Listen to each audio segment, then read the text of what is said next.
luar biasa. Para lenggah men saya semangat nyuwun tepuk tangan untuk Pak Gareng Semarang. Yuswa oleh sepuh ning nyatane semangat tetap membara bagaikan anak muda lha kuwi. Iramane iki menyesuaikan. Tegese menyesuaikan karo dalane kene.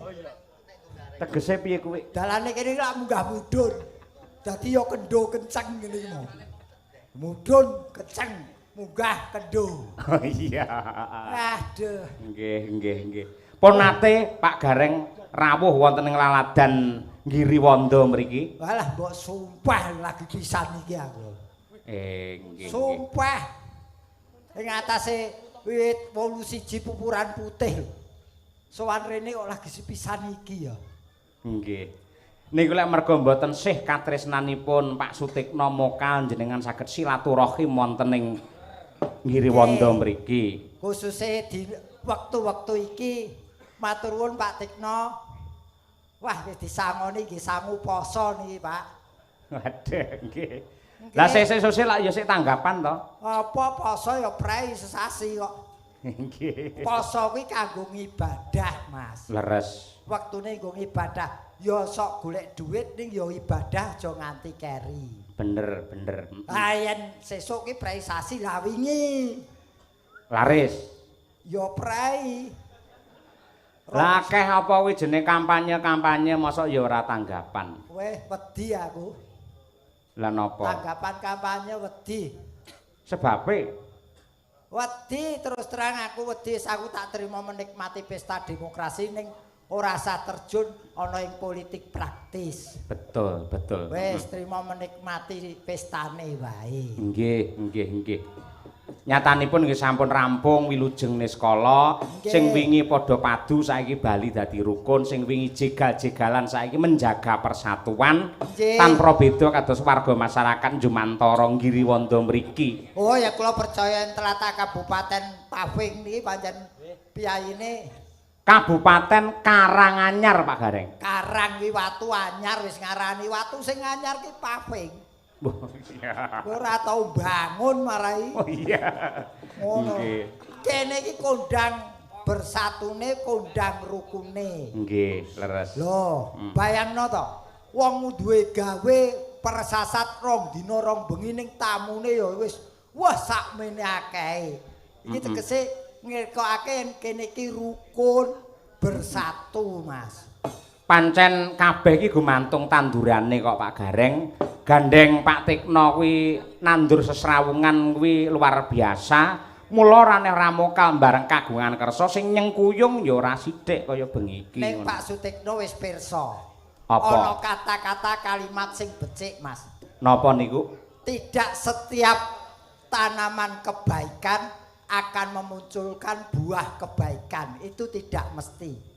Tapi beliau tetap melakukan kebaikan. Karena yakin suatu saat dia akan menemukan kebaikan, bahkan kebaikanlah yang akan menemukan beliau.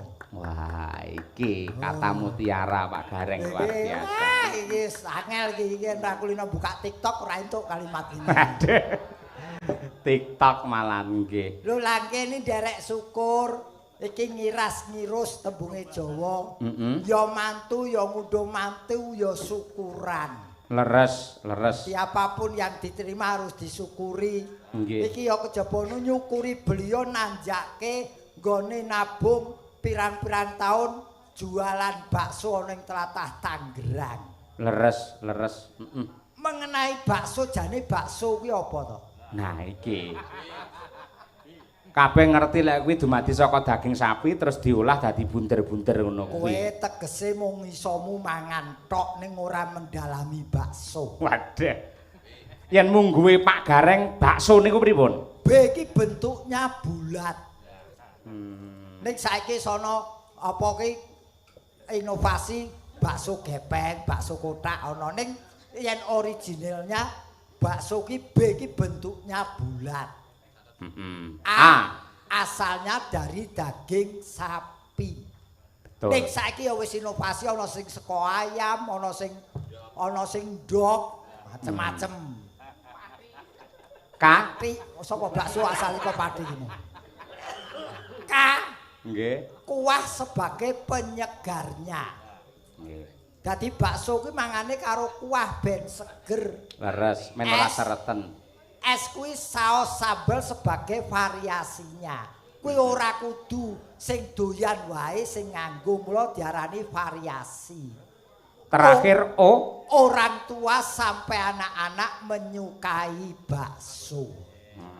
Kuwi bakso, mula yen mangan apa-apa kudu diteliti, ditelaah. Wah iya. Ngono. Mongko bakso iki bisa kondang lan dadi srana awake dhewe entuk rejeki iki lak merga dayane Pak Sutikna. Okay. Apakah arti dari Sutikna?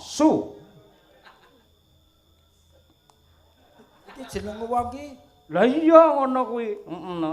Lah pancen dayane bakso iso nggih wayangan nggih nanggap campursari. Iki lak merga saka perjuangane Pak Sutikna. Su ki sugih semangat jroning urip. Ngono, ora semangat ora mungkin berdagang bakso tekan Tangerang. Oh iya, Tik. Tik iki saka tembung titik nol anggone berdagang mulaine. Mulaine saka titik nol beliau ning Tangerang kuwi. No, Nonton semangate mula saiki dadi pedagang bakso sing sukses. Ki Sutikna. Pak Tikna daleme saka Njumantara.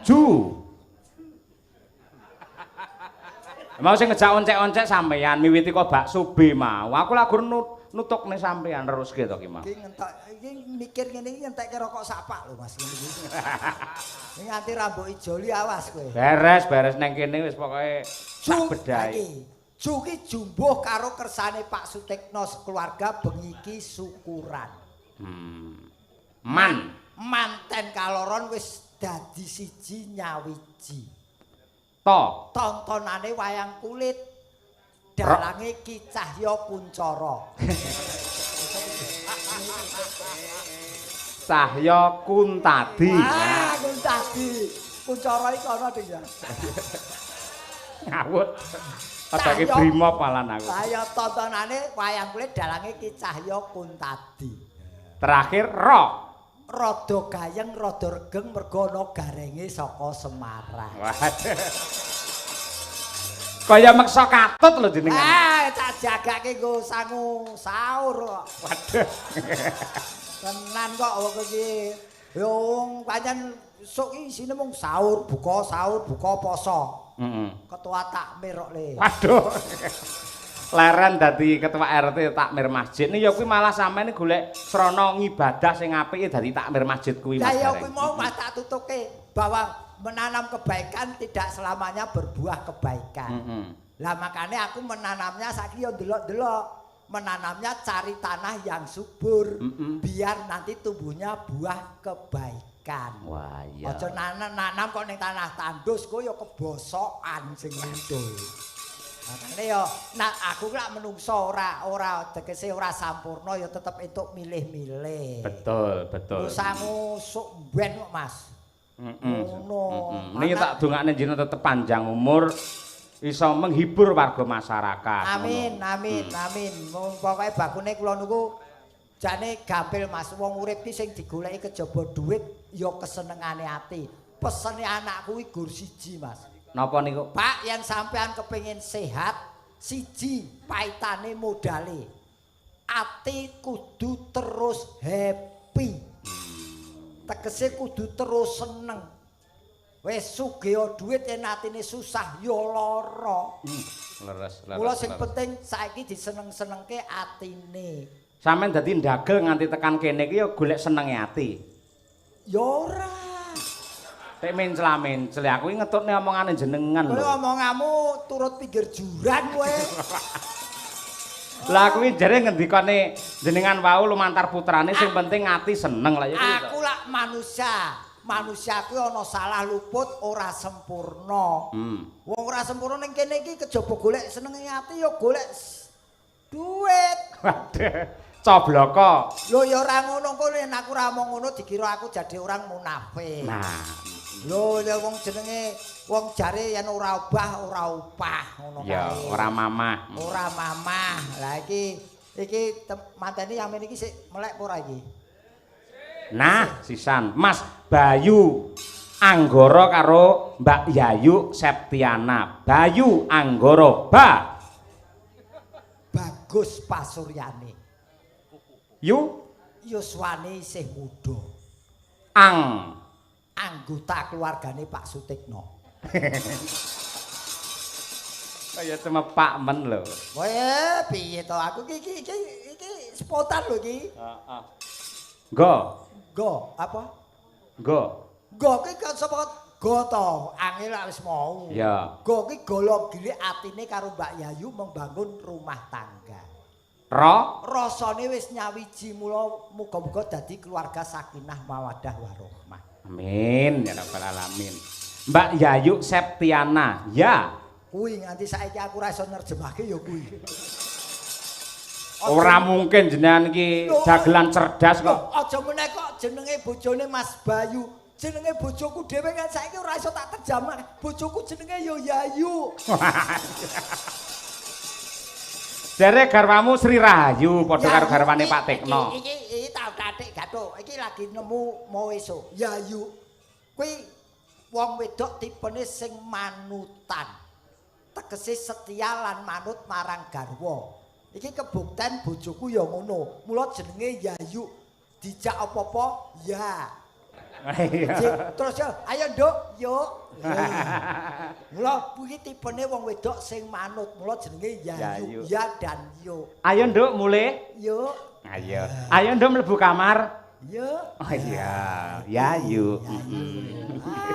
Wis tekan semono wae aja tekan. Kok sik rampung kok Septiana Sep. Sep ki ana sing maca Sep, ana sing maca Sep.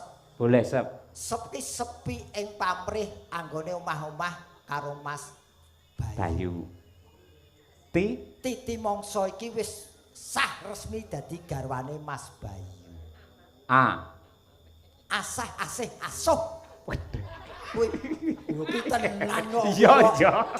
Wong omah iki kudu asah asih asuh pondasine. Iya. Narima ing takdir. Lah iki. Mula modale wong omah-omah kuwi kudune intine kuwi nrimo lan percaya marang takdir. Wong yen ora percaya marang takdir kuwi ora bakalan langgeng segalanya. Baik pekerjaan, omah-omah utawa mlumakune kuwi kudu percaya takdir sebagai orang yang beriman. Betul. Mula Imam Ghazali menyatakan mulai kita menikah maka disitulah kita mulai belajar dan sekolah sampai akhir hayat. Betul. Mencintai tidak hanya sekedar tidak menyakiti orang yang kita cintai. Betul.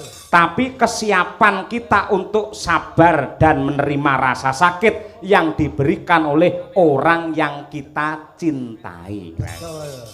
Ya apapun yang terjadi itulah takdirmu. Betul. Jangan kamu pungkiri lagi mula ndongake mugi-mugi temanten kaloron sageta dadi jodoh.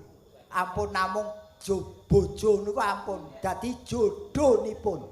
Bedane bojo karo jodoh napa Pak Garing? Bojo niku iso dipisahke dengan berbagai masalah. Nek yen jodoh niku sing iso misahke hanya maut atau kematian. Mula kula dongake dadi jodone. Amin ya rabbal alamin. Dadi alamin. langgeng anggenipun omah-omah. Nggih. Nggih, Mas Bayu kalian Mbak Zazu. Waduh, nggih. Aku yang minta bojoku Zazu.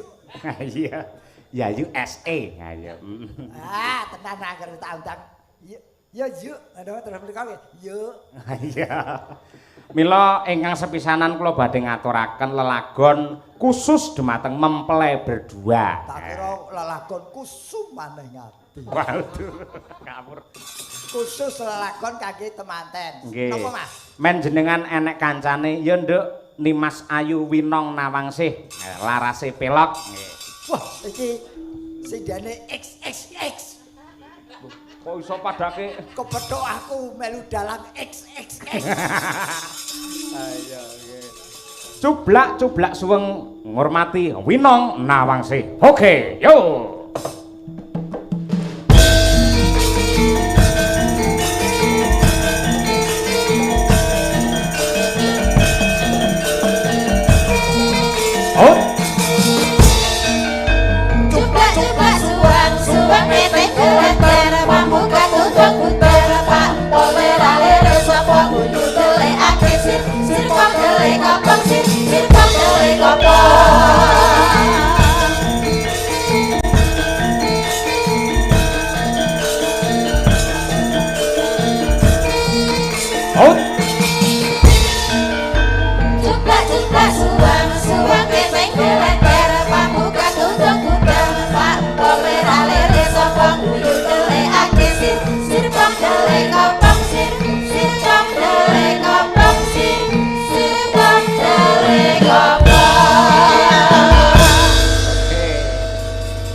digarap ngene ya. Nggih. Kita sing lawas-lawas yang digarap enak ya. Oh, nggih. Leres niku. Bojo kula iki lawas saiki malah enak.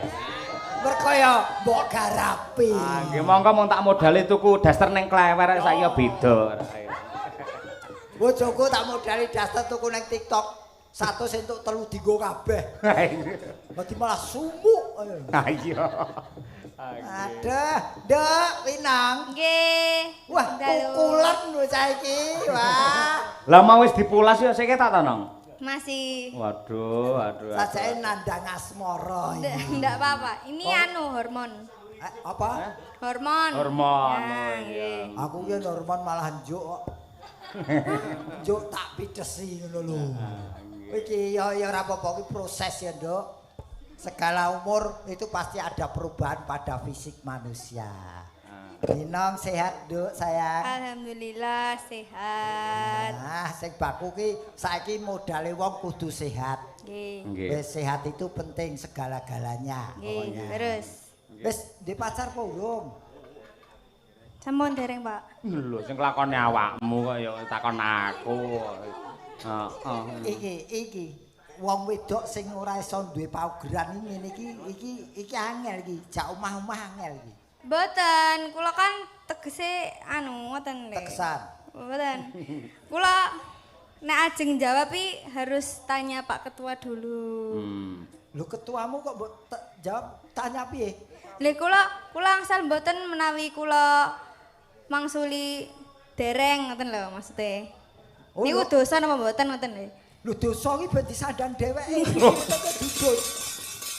Aku ngajari bocah jujur apa anane yen duwe ya duwe, ora ya ora kok malah dosa kok nyanggo aku. Ya sakarepmu yen ki mbok nggo apa rahasia sakarepmu. Biasane wong panggungan ki apa ngetokke sejatine ngono ki do isin.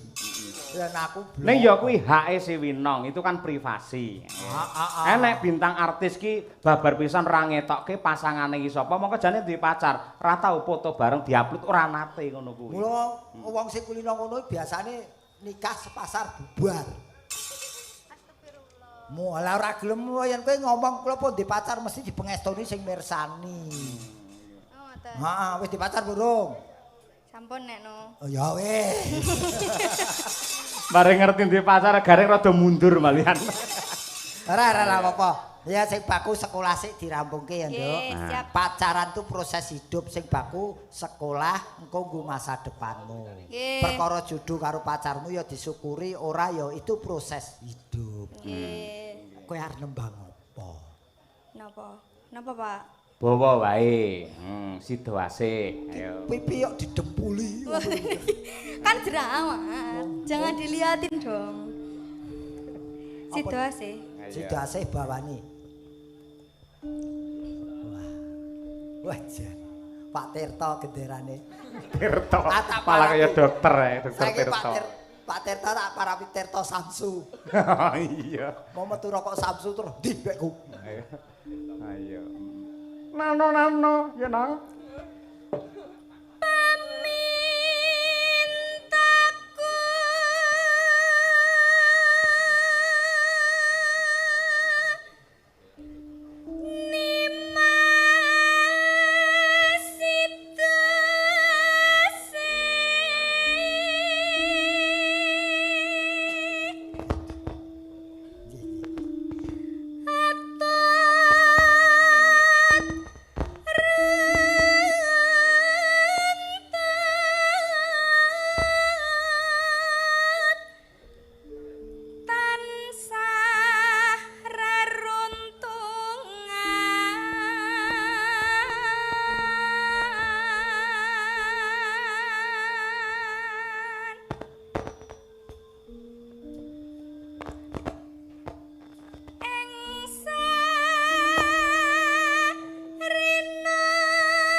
Biyen ki nalika sik sepisanan melu aku isih SMKI, suarane iki kasar.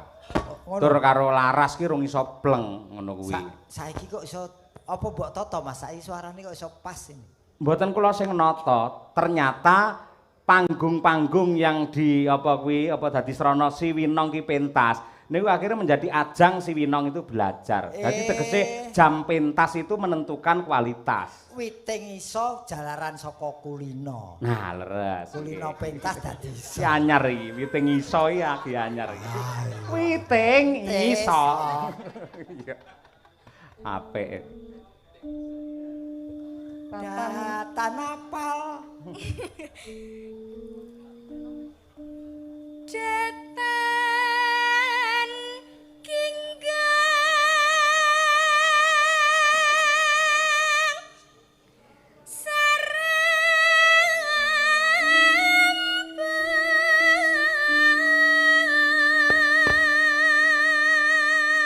men saya urip gandeng sampean pasangane karo Pak Gareng ya etok-etoke no sampean ngungkrum lho nong ayo gandrung karo Pak Gareng nadyanto sing kok gandrung wis mambu lemah ra apa-apa ibu tuan pentas kok ya Ora sudi. Lah ngopo Mau digandrung mambu lemah rumangsamu iki.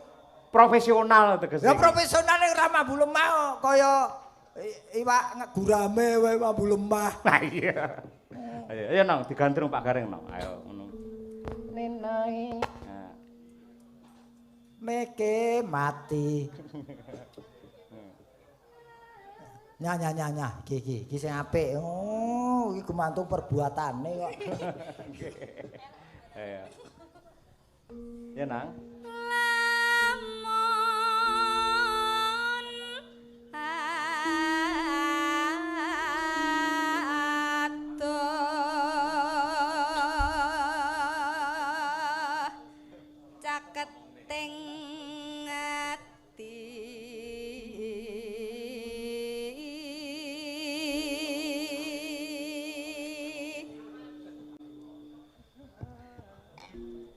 No. Yen cedhak tansah mulat.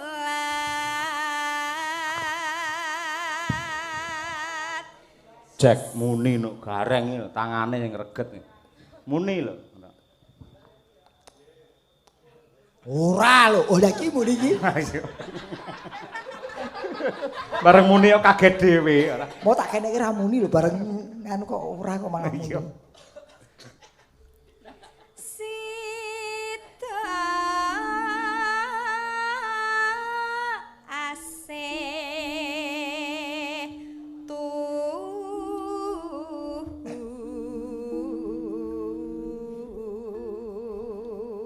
Nang ora iso roman. Wong kon ngungrum aku kok sing didepke wong kono. Iku ngungrum iki. Lah jenengan kok tesih sibuk kalih mik kok. Yo ngewangi kowe iki piye carane aku digerayangi ngono. Waduh.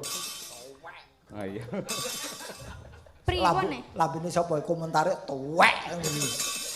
Kula bingung ya Pak, soalnya kados mbah kula ya, dadi nek ajeng anu pripun ngoten. Malah kaya mbahmu ki awet mung kari keal-keol kok. Oh, ora roman ra patek. Ora apa-apa, rasane dipateni sik sing penting gandrung ngono ayo. Mosok karo mbahe wae. Sik to rasane dipateni sik kaya debok to, Mas. Lah iki jare karo mbahe ngono kok ya, heeh. Ngonone kaya ngene kok bejo lho aku ki gelem. Lah kuwi. Sebejo sapa? Pindha mimpi. Cekel pundake no. Pundake cekelan, pundak. Lan mintuna. Pundak sing kiwa no, ora gelem lek tangan kiwa. Nano. Ayo bareng. Pengalaman. Aku didemeki wong wedok iki mesti Kang Mas. iki jane warok apa piye? Lah jenengan kan Pak Dalang anu. Aku ki didemeki wong wedok iki trauma. Lah kok saged. Wingi didemeki ping pindho iki wis ngetokke 200.000. Nang karaokean iki. Oh, lah edan iku ya. Kasihan. Aku dilukai Wino. Apa? Merah. Waduh. Ayo. Ana tepi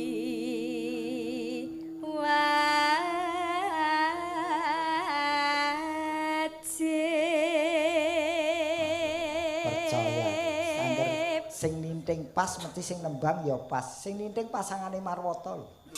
Kok iso? Daryadi. Iki Mas Daryanto ya. Oh, Daryanto, masa Daryadi. Neno kira. Sito wasih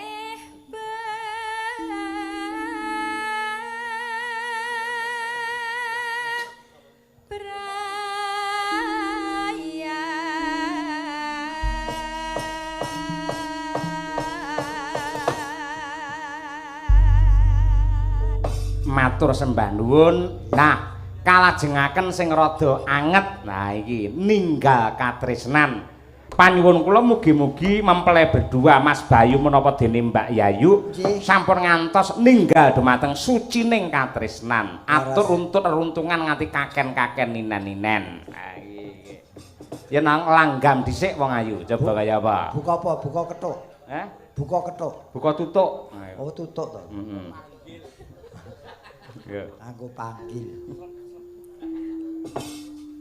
nangis sajroning atiku nalika sliramu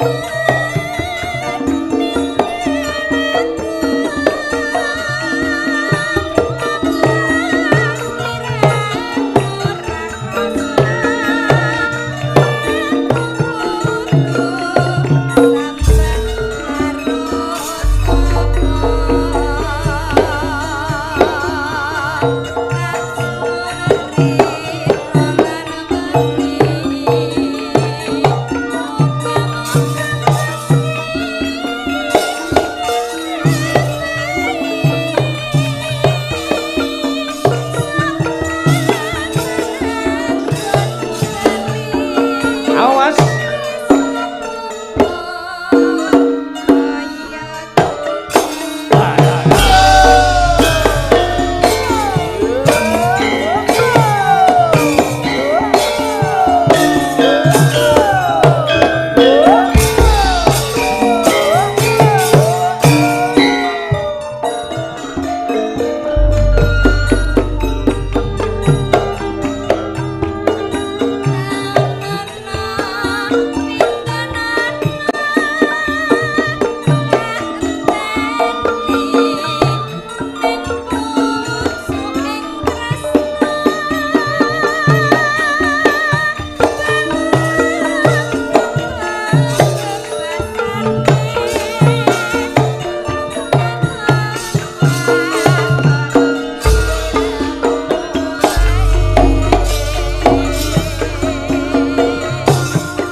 Jaranke Mas, yo.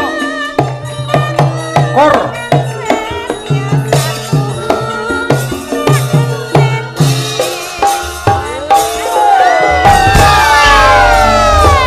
Lepas mic joget lah sing total, Nduk.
iki. Pilah-pilih piye? Pilah iki tegese dipilah sing joget di, sing nembang di, sing nonton di. Heeh. Nah, pilih ya pancen sing pinilih winong sing joget. Mongko iki jurusane dudu bocah tari. Anu ngendi? Solo. Ning Solo ning ana ing UNS lho kuwi. Jurusane apa? Jurusane Apa, Dok? nang? Apa?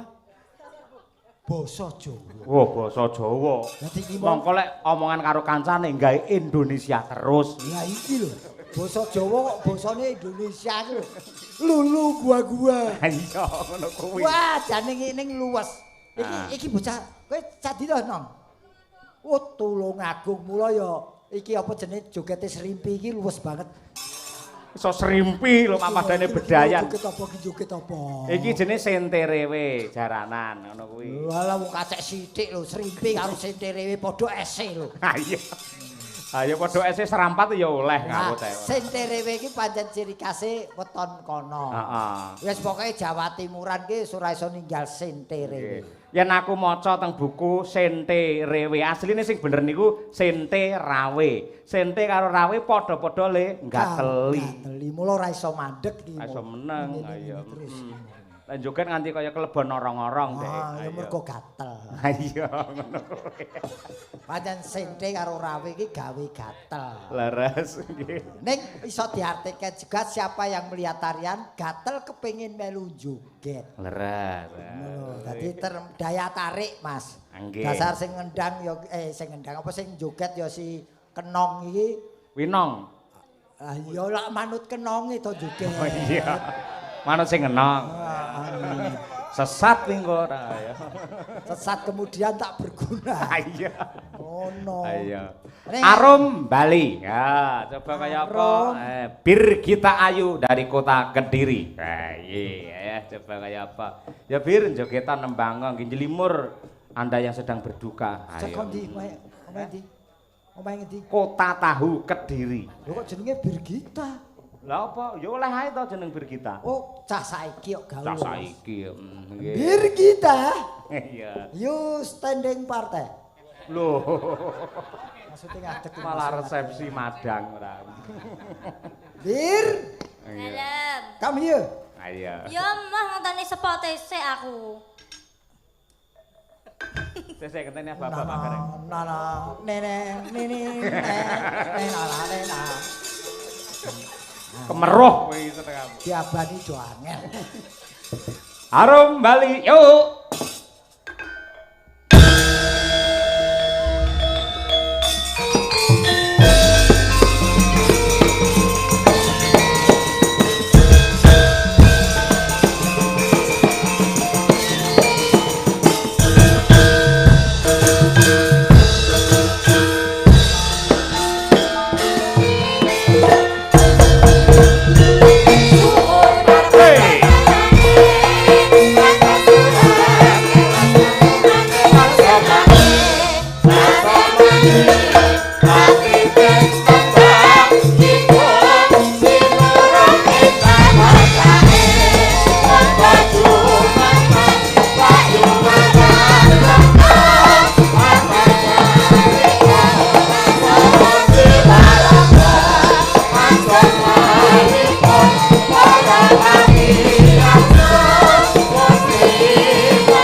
Apa? Mlaku rene nambuhi mau Arum Bali terus iki mau Winong dene bojoku kuwi.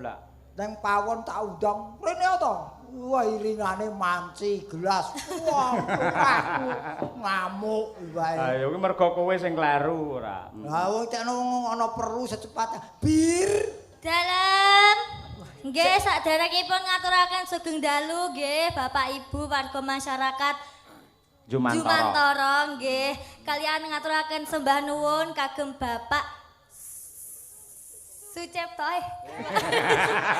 Sucipto datang golek kacamata no iku ora. Sucipto Sutikno. Ngene aku dhewe bar ketemu kekasihku. Oh iya, Lara. Saiki tok Padang raimu ora. Padang niki, Pak. Pun Pak boten galau. Sutekno nggih ngaturaken sembah nuwun nggih Pak, sampun ngaturi panjenengan Pak Degareng lan keluarga Madangkarang nggih, mugi-mugi kathah rezekinipun Pak. Amin. Panjang umur. Amin. Jan saiki. Saiki gaul-gaul Napa? jame kabeh apa seragam iki tukoke dalane. Lho, Madangkarang ya kudu seragam. Nggih. Iki kabeh senukane aku. Khusus tutik sesuk tak tukoke. Jam didik ya, Dok. Diganti. Kayak kene lho. Bir. Dalam? Iki penonton iki kepengin ngerti asli lengkape jenengmu ki sapa? Mungkin jenengan anu dari apa piye? Loh, kok tak dari kowe? Apane iki lho? Lho jenenge maksudnya. Lho jare njaluk diudari. Jenenge. Dijabarkan. Dijabarkan. Didari. Nggih, kula Birgita Ayu. Biru. Apa sing biru? Loh, biru ki tembung saiki ndongakake manten loro biru bisa rukun. Jadi setiap kamu ditanggap manten, doamu kepada manten bisa rukun. Amin. Kita kuwi nyanyi. Dadi kowe ndongake karo nyambut gawe dadi penyanyi utawa pesinden. Ayu ki pasuryamu pancen ayu. Oh iya bener Pak Degareng. Nah, sik bapakmu ki jenenge sapa kok anake jenenge Birgita iki? Tony. Tony. Tony apa Sony? Itu Sony pelawak kae to. Tony ya, Pak. Kira lek Sony iki. Sia-sia to, Pak. Sony iki sing duwe ora Birgita sing duwe aku kok. kok iso? Aku duwe telu ijo, kuning, biru. Sony. Malah iya. Anu Bir, Dalam? omahmu ngendi? Mau Kula Kediri Jawa Timur. kok iso tekan Solo ngopo, Nduk? Kuliah to Pak De. Lah ya mau aku jawab kuliah Pak De ora usah dengek ngono to. Lho, piye to Pak De? Takoni wong tuwa Ini kuliah to Pak De. Pancen wis anu dadi Kuliahmu ning ndi kuliah? isi Solo. Isi Solo, Heeh. muridé Bu Kesi. Bu Kesi pedalangan, kula karawitan. Kowe nuthuk sakmene iki iso? Aja kok nuthuk, dituthuk iso. Loh, mboten Pak. Kula niku pacaran 4 tahun niku mboten nate diambung kalih pacar kula. Wah, Makane iki. kula akhirnya putus niku. Ayo klarifikasi. Sik iki pacaran kok kaya ngene kok ora kok kayak picek matane kuwi. Tenan Pak De, kula pacaran 4 tahun iki mboten nate diambung. Mu- Moro-moro mu kula badhe. ditinggal rabi. Apa? Moro-moro kula ditinggal rabi. Ora tau diambung ning digarap. Sing bener ra ngono. Pancen petang taun ki Birgita karo pacare ki ora tau diambung. Nih ya kuwi dikeloni ae kuwi. Mboten. Ning wis arep rampung to, Nduk. Sampun. Alhamdulillah dadi sarjana seni sing temonjo. Amin. Tegese karyamu bisa dinikmati Amin. para sutresna budaya. Amin. Ning ya iso nembang. Nggih. Nah iki dites. Dites piye? Tes. Apa iso nembang tenan apa ora? Oh iya. Birgita. Birgit. Sing ala sekarang Bir. Ayo. Kan ana Lintang Asmara, anane apa niki sing digarap kanca-kanca? Kitir apa? Kitir Sumilir. Ayo pilihan sing ndi? Sing apa mucong sing ndi? Ayo. Oke. Kaget aku tak kira enek apa. Anu Kitir Sumilir tembange kemawon. lagune Sony wae. Apa? Apa? Tak dudung. Asolole. Aselole. Tak dundung. Ayo. Nggih. Apa Sing ndi, Nduk? Bir? Apa Nduk? Kitir Sumilir, tapi mbok menawi enten pamundutan nggih, Pak. Sik nyuwun prisa karo Pak Tikno. Nggih. Pak Tikno, Tikno, Pak Pak Tikno Tikno. nggih, Ngersakaken kombo lagu saya. Pak. Ayo. Nggih, ngersakaken pamundutan apa saking Pak Tekno, ibu, keluarga, Pak Rin, Mas Sinoman, Pak Rini, bapak-bapak, ibu penonton. napa ngersak? Pripun, Pak? Ngersakake napa? Yen wayangan ngeten mboten kedah nyawer, Pak. Mung Nggih. maringi. Nontone kuwatah lho, Pak. Iya. Ya ngene. Iki dianggap wae sing dikersake ya lagu sing arep mbok tembangke. Oh. Nggih. No. Piyayi Jumantara kene iki malah piyayi sing kebak ing tata krama kok, Bir. Nggih, menikmati. Mirsani lakon ya oke, gending ya oke, guyonan ya oke. Lah kuwi sing Nggih. malah apik ngono Ayo. kuwi. Apa sing mbok suguhke pasti dinikmati. Nah, kuwi. Pangkur jengleng. Ayo. Bangkur cengleng. Sampeyan sing jengleng aku. Mbok iya. Loh. Piye to? Lho yen gur polah tak lakoni kene. Tenan lho, Pak D. Ah iya wis. Kok lek elek piye? Lek gak penak piye? Sik tembungmu kok elek iki lho. Ora enak. Maksudnya jogetane iki lho. Wis ngene, kowe iso apa nembang kok. Wis. Nggih, manut jenengan mawon. Anu, apa mau Mas? Kitir Sumilir, ayo. Kitir. Iki dagelan tuweke ora apal bangsa ngono kuwi. Kuwi lek isane randu kentir kuwi malah niku. Aku tlutur tok. Iya. Ayo. Kuwi ya Bir ya? Ya. Oke, siap. Oke. Ayo kintir. Nah, iya. Monggo Cak, Madangkara Group katur dumateng sedaya para lenggah. Lagu yang baru naik daun Kitir Sumilir oleh Birgita Ayu. Ya yuk.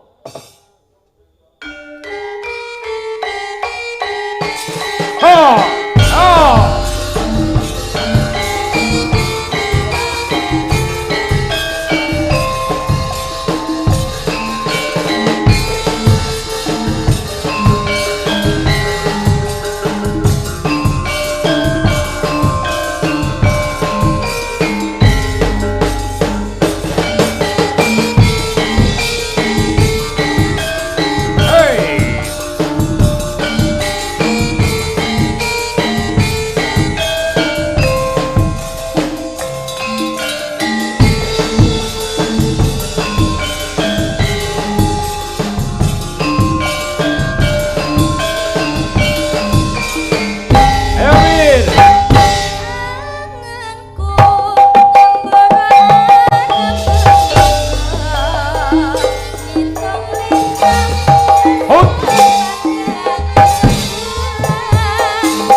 sik, aku tetep protes. Ngapa? Kowe ngonekke aku wong kuno.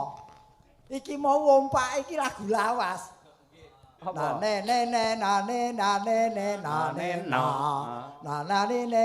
Iki lagu lawas. Iki yo lagu kuno, laguku. Apa lagune? Inggris aku ora iso. Iki lagu Inggris. Iya. Apa, Mas? Ayo kuwi wis iki lho sing ngerti. Iya. Nek ya lah kuwi aku ngece karo wong kuno iki mboten. Anane sing modern mergo ana kuno kuwi lho dhisik. Mula diarani modern mergo ana sing kuno, diarani kuno mergo ana sing modern. Tapi biasane sing kuno itu lebih mahal harganya. Leres, apa meneh ketanggor sing tuku wong kolektor barang antik. Nah, betul. Berapapun harganya pasti dibeli karena itu merupakan seninya lebih unggul, lebih tinggi. Nggih. Mula kewajibane bocah era sekarang zaman modern aja nganti ninggalke bab-bab sing kuno kuwi mau. Ning piye carane merawat bab sing kuno kuwi dikembangkan, dikreasi, diapresiasi supaya bisa tampil di masa yang modern. Amin. Menika kathah sanget para kadang-kadang ing kepareng mirsani becik wonten ing dalemipun Pak Tekno ugi mirsani lumantar YouTube Pak Gareng. Oh nggih, channelipun Mas Cahya Kuntadi. Nggih, leres. Menika wonten ing kepareng WA. Assalamualaikum warahmatullahi wabarakatuh. Waalaikumsalam. Mugi-mugi Madangkara Grup tansah pinaringan sehat sedaya. Amin. Mangke nyuwun gending, nggih. Ingkang nyekar genduk ayu winong nawangse. Nggih. Mekaten saking kula Sairan Palangkaraya Kalimantan Tengah. Oh niku. Wah Kalimantan Tengah ki monitor ki. Nggih, sak dunia. Nggih. Sak dunia. Matur nuwun dipun pirsani. Sugeng dalu nderek monitor Pak Kuntadi, lumantar Kuntadi Channel saking Pilang Kenceng Madiun Pak Marsono. Lah iki. Iki fan berat Kuntadi Channel iki. Ayo. Nggih. Marsono. Tak bocori. Pak Marsono ki bapake Sinden Dian, Mbak Dian ki garwane Ki Dalang Gapuk Lebda Swara kuwi. Oh, maratuane iku ta? Heeh, maratua nggih. Oh, jeleh nyawang mantune. Ora kaya nggih. Ugi ngaturaken panuwun dumateng para kadang-kadang ingkang kepareng monitor lumantar Kuntadi Channel. Sembah nuwun sanget. Lah, cocok karo ngendikane Pak Gareng mau aja nganti ninggalke sing kuno. Mula limbukan kula balekke teng bab-bab ingkang klasik, ingkang lami ning niki tetep menjadi mutiara tumrapipun piyayi jaman samangke. Ini contohnya apa Mas? Sinom Parijata, Slendro Menyura. Iki sing tak anteni ya lagu-lagu ngene iki. Nggih. Iki wis ora ngentekke energi. Lah kula ngomong piyayi sepuh ben ora terlalu capek. Anu Sinom Parigogoh ki sapa sih? Parijata. Parijata sapa? Ingkang nyekar nenggih Ibu Sukesi Rahayu. Kula nyuwun cakepane ingkang bab katresnan, memanismu kang ujiwat. Nah, kuwi dijumbuke karo tema malam hari ini. Bangsa kegandrungan. Nggih, leres Pak Gareng. Manismu. Ora aku nembang dhewe kok, Jo. Lho gamelan dhewe malan. Ngene lho. Apa? Asas ning ndi iki keadilan kudu digawa. Tegese apa dupehke bojomu terus nembang karo Depro? Lah Sinom iki mau bocah ki ngadeg kok. Sinom ki nembang karo ngadeg ki ora masalah. Mosok Sinom terus kok dek iki terus pargo. Ya ora apa-apa to. Nggih, ora apa-apa. Manismu kangmu. Kuwi malah ora apik, ora ampan-papan ngono kuwi ora. Ya wis pokoke piye lah wis aku ngerti dhewe wis. Nggih. Aku tak ngematke malan.